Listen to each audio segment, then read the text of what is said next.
올해 저는 환갑이 됐고요. 생일이 5월이라서 환갑이 이제 지났습니다. 그리고 지금까지 82년부터 디자이너로 일해왔습니다. 한 번도 제가 일을 쉬어본 적은 없어요. 그리고 살림하는 아내이면서 제가 88년도에 결혼했으니까 지금 34년째인가요? 얼마 전에 결혼기념일이 지났는데 이제는 횟수가 잘 기억이 안 나네요. 그리고 아내로서, 엄마로서 여자가 태어나서 할 수 있는 모든 것을 하면서 지금까지 지내왔습니다. 특히 저는 사회에서 일을 하는 게 굉장히 중요했었어요. 이런 제가 겨울이 이렇게 다가오고 또 11월이 지나서 12월이 이렇게 들어오면 굉장히 들썩들썩 하는데요. 이유가 해마다 크리스마스 때가 되면 뉴욕에 갔었거든요. 제가 뉴욕에 가는 이유는 로맨틱한 크리스마스를 즐기고 또 그런 분위기에서 행복한 느낌을 갖고 싶어서 매해 가고 있었는데요. 올해로 2년째 지금 못 가죠. 이유는 코로나 때문이에요.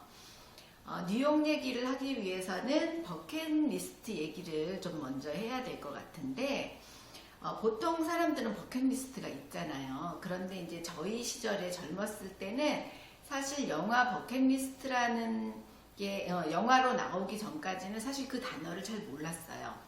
그런데 버킷리스트라는 영화가 나오고 나서 모든 사람들은 앞으로 나는 이런 버킷리스트가 있어 라고 얘기를 하면서 또 앞으로 이렇게 해야지 생각하면서 그거를 이루기 위해서 노력하고 그러잖아요. 그런데 저는 사실 생각해보면 버킷리스트라는 게 지금 사실 별로 없어요.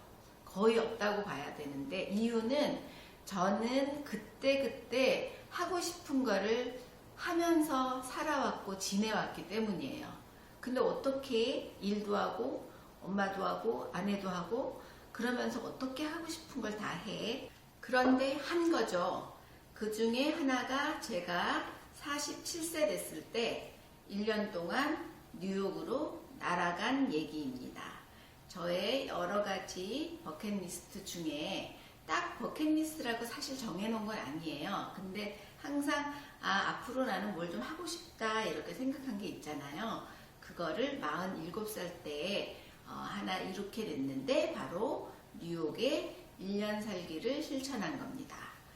제가 80학번이에요. 그럼 굉장히 오래전에 학교를 졸업했죠.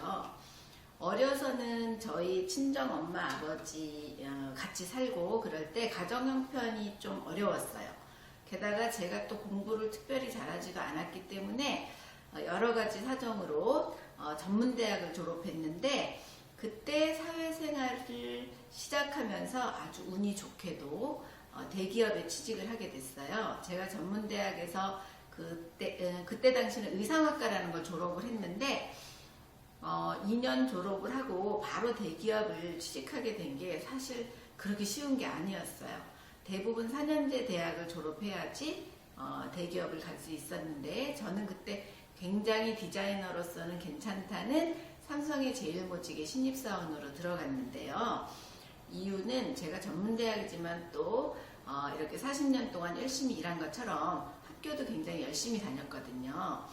그 상황에 신입사원을 시작을 해서 회사가 진짜 얼마나 좋던지 저는 아침에 일찍 잠을 깨면 회사를 가는 게 너무 즐거웠어요. 그리고 거기서 이제 또 한 가지는 그 당시에 지금으로부터 뭐 거의 한 40년 전이니까 한 37, 8년 전이니까 저희 집이 저쪽 서대문에 있는 독립문 쪽에 이렇게 약간 산동네에서 살았는데 그때는 화장실이 안에 있지 않고 화장실이 밖에 있었어요. 그런데 제가 취직을 해갖고 회사를 가니까 그때부터 제가 강남에서 일하기 시작했는데요. 그때부터 지금까지 강남에서 일해요.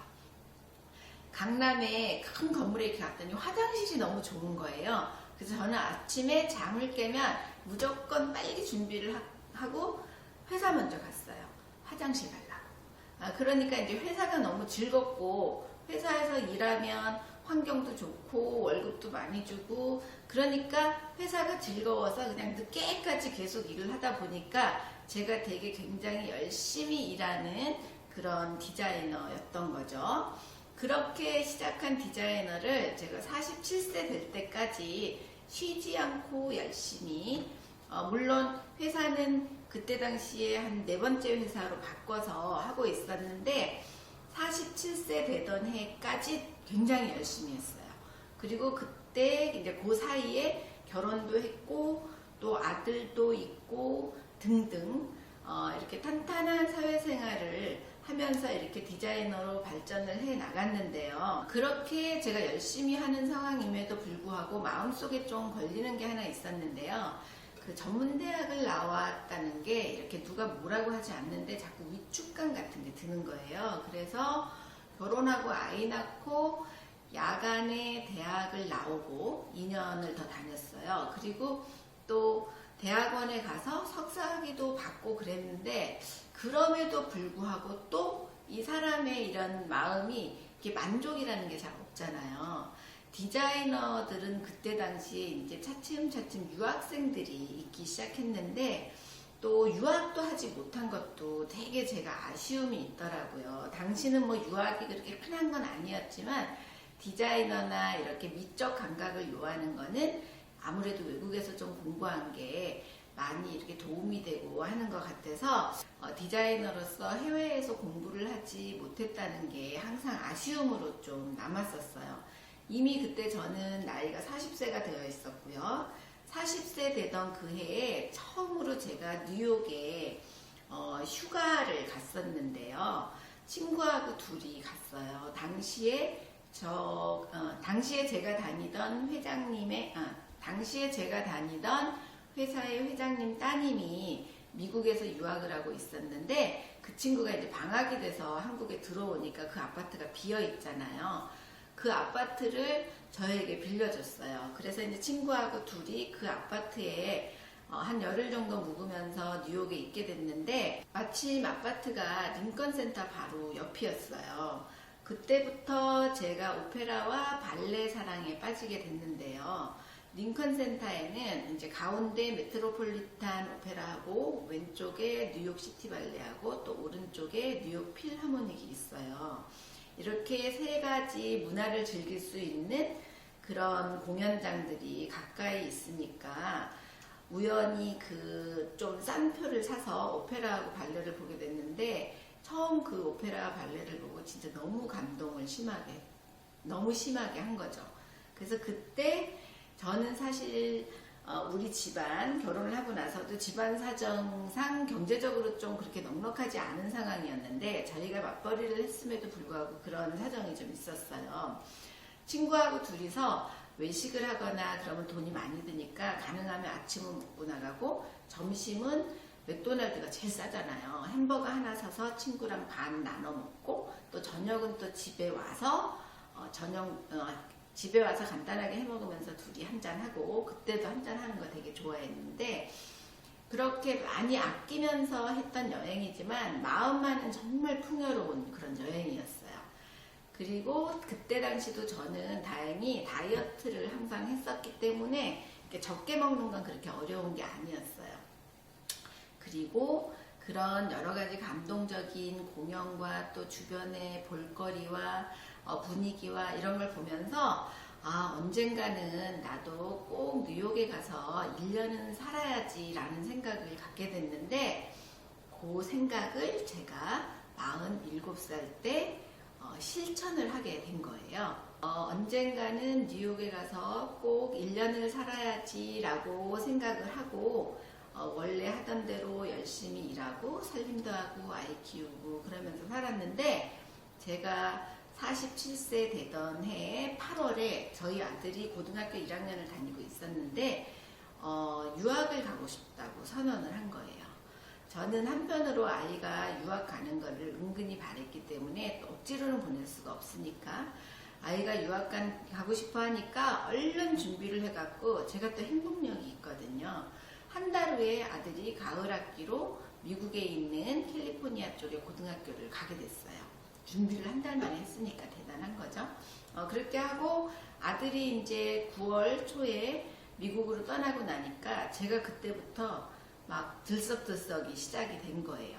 이제는 아들을 돌보지 않아도 되고 또 일도 26년 동안 쉬지 않고 했고 지금쯤은 내가 원하던 뉴욕 생활 1년 해도 되지 않을까 해서 사실 이런 거를 갑자기 얘기하면 가족들이 너무 놀래요. 저는 그 전 한 5년 전부터 저희 시어머님하고 남편한테 가끔 한 번씩 나는 언젠가 뉴욕에 가서 1년을 꼭 살 거야 라는 얘기를 뜨문뜨문 해오고 있었거든요. 그래서 이제 드디어 남편에게 얘기를 했어요. 나 예전부터 얘기했지. 뉴욕 가서 1년 이제 살래. 진규도 미국 갔으니까 지금이 타임인 것 같아 라고 얘기했을 때 남편이 너무 흔쾌히 열심히 일한 당신 떠나 라고 얘기를 했어요.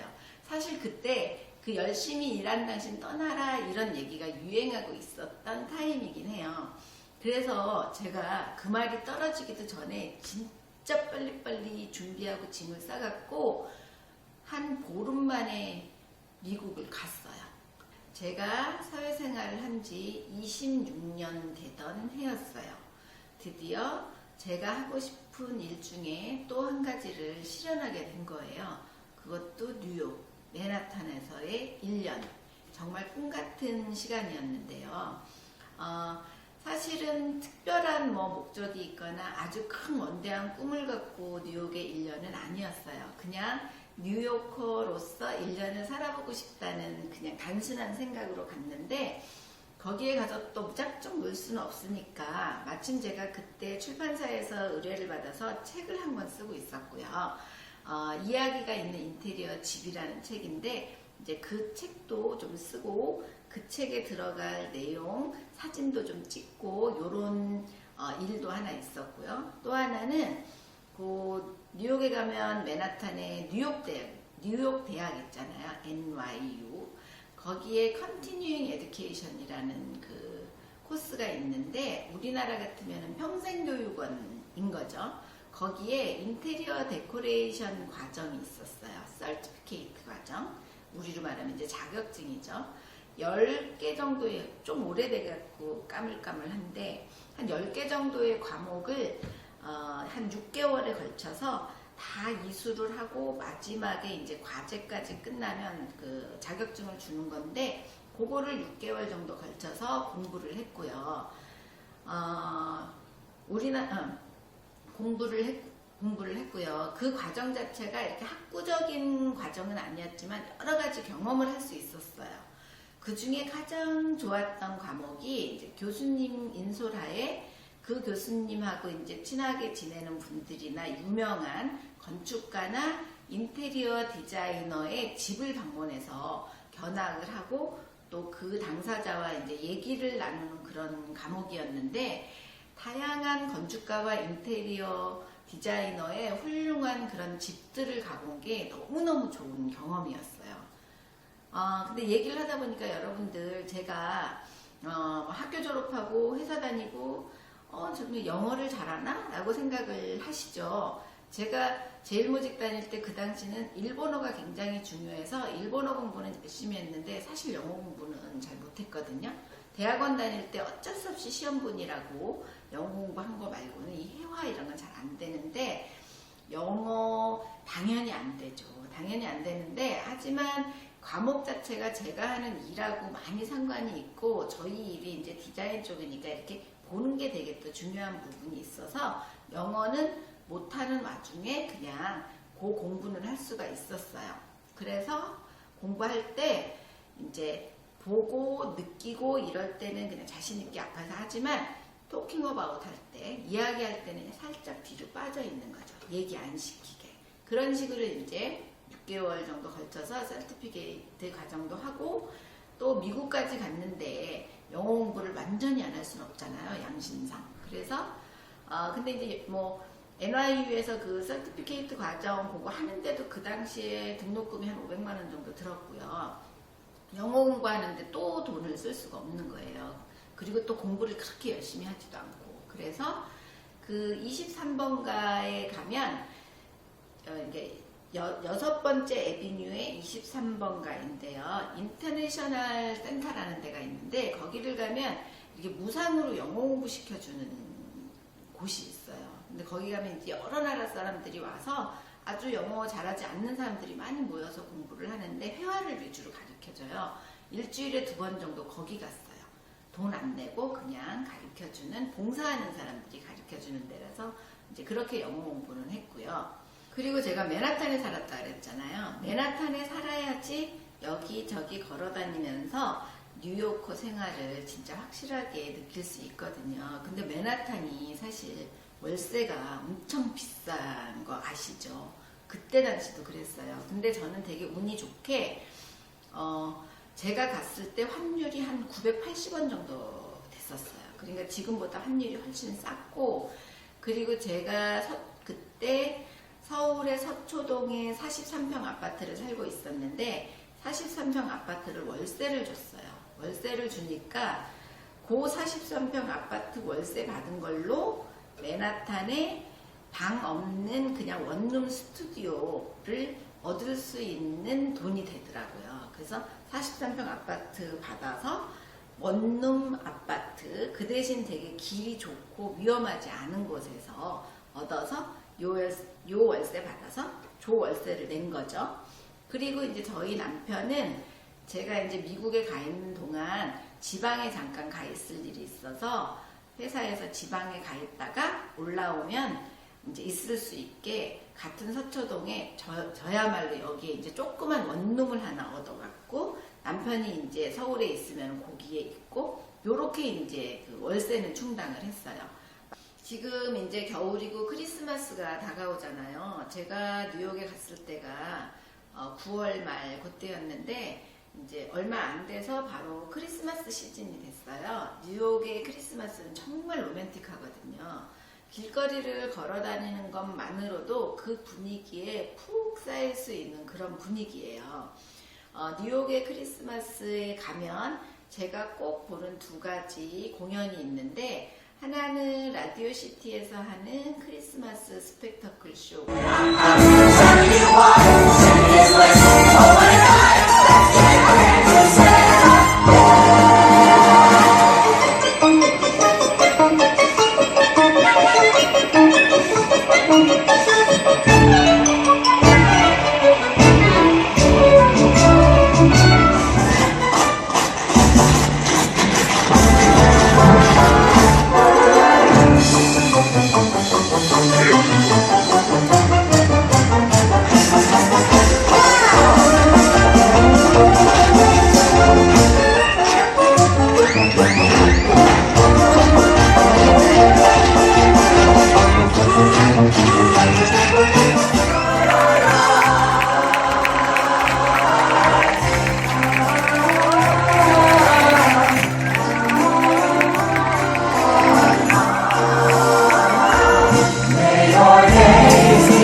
뉴욕시티 발레의 호두까기 인형이에요.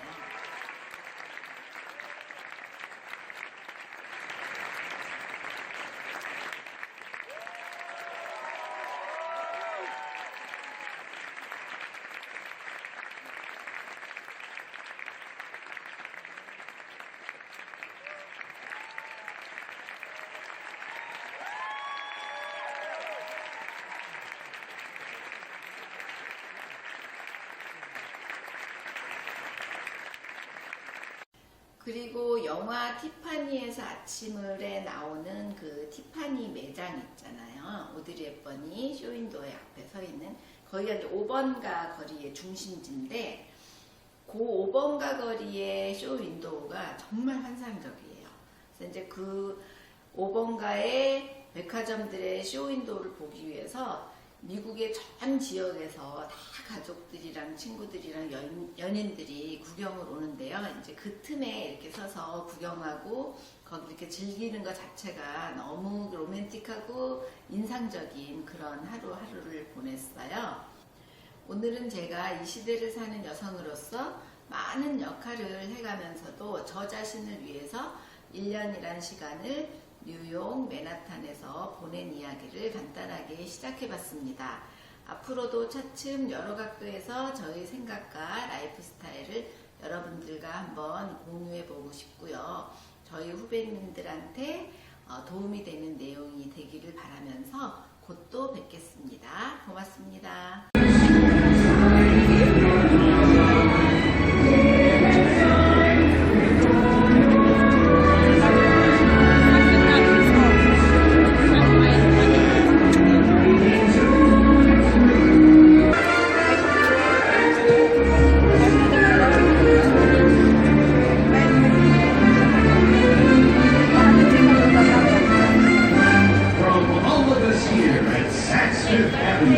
We wish you and yours a joyous holiday.